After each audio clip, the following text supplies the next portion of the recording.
Hi, I'm Dr. Tori Olds. Today I would like to talk with you about experiential ways of working in therapy. So by experiential, I mean incorporating some element of mindfulness. And I thought I would use that word because it is one that's very familiar or common in our culture right now. But here I'm using it less to describe a discrete practice, like a meditation practice, and more simply as a type of stance or awareness or focus, in this case, inwardly. So when the mind can focus, like instead of paying attention or focusing on the outside world, can pick as its point of focus itself, so the mind coming in contact with the mind, it is really powerful. Because it's really hard to shift something that we're not aware of. But I will say this mind coming in contact with the mind, it's different than thinking about ourselves or analyzing ourselves. And a lot of people get confused about that, and they think the way to understand themselves better or to grow is to think a lot or analyze themselves. But that would be akin to trying to understand another person by thinking about them.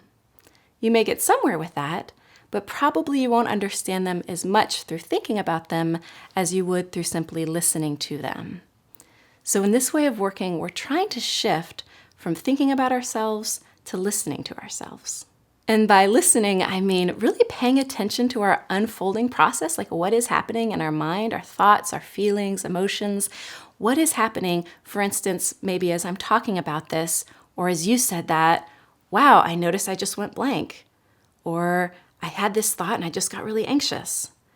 But instead of just trying to regulate that anxiety, sort of listening to it in a way, in other words, tuning in to see what we know about it or can sense about perhaps what I'm anxious about, like, oh, when I slow down with that, I think I was worried you were judging me, what I just said right there. And that sort of moment by moment, just noticing what's actually coming up into our awareness and experience sort of sheds a light on how we process each moment, and we can really sort of peek into how our mind works. And that kind of tracking is much more productive than simply analyzing our past or thinking about it or storytelling in terms of the events of our week. So why does that take the help of therapy? Well, because it's hard to be mindful. Not only did most of us not have parents that did mindfulness practice with us, helped us be really attuned to ourselves, taught us to be self-aware. Most of us didn't have parents that really trained us in that way. But additionally, most of us had parents that specifically trained us not to pay attention to ourselves, not to be aware of our emotions or truth or our pride or sexuality or needs.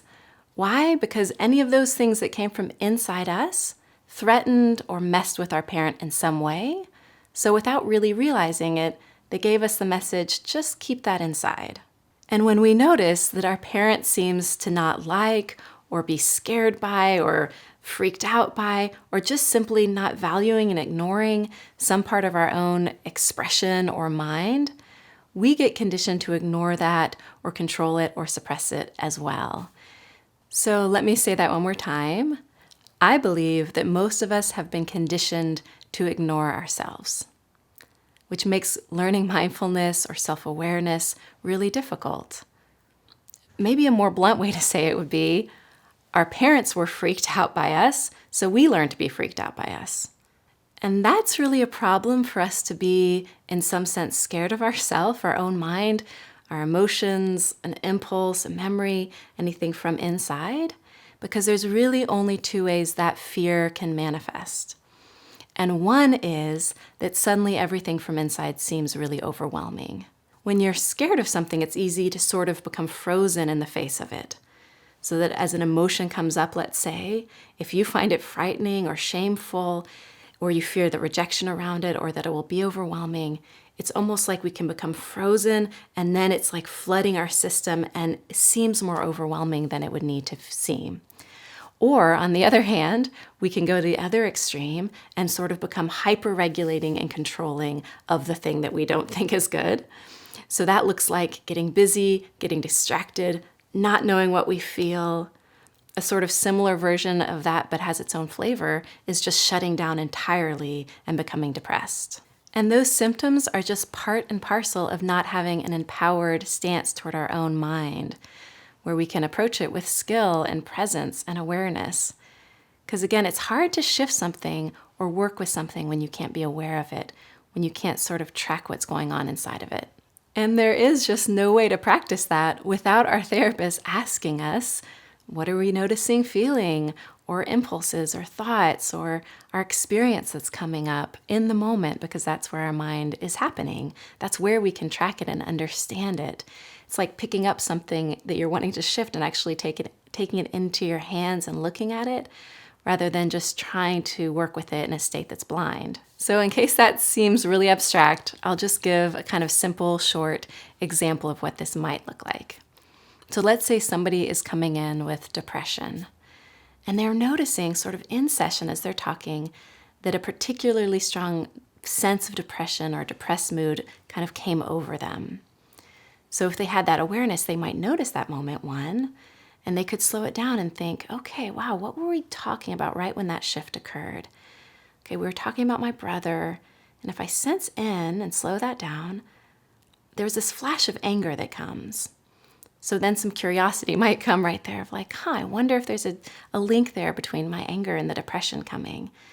And when I put some mindfulness on it, when I notice it, I can sense there's something, like my anxiety goes up. There's something that feels really dangerous about feeling angry toward my brother. And now maybe some more awareness can come if they simply notice what else comes to mind or associations or inner reactions to begin to piece together an understanding of where their depression is sort of manifesting from as a way of kind of defending against damaging their relationship with their brother who maybe can't handle their anger. So every time they have a spike of anger, they shut it down and shut themselves down by getting depressed instead. That would be really hard to understand the workings of that without sort of tracking it in the moment and really listening inside to what the mind has to say about it. And what's cool about experiential ways of working is not only is that mindful, tracking of experience what allows the insight to come up and the understanding of the mind and where it needs some help to shift, but also it's through having a new experience that shift can happen.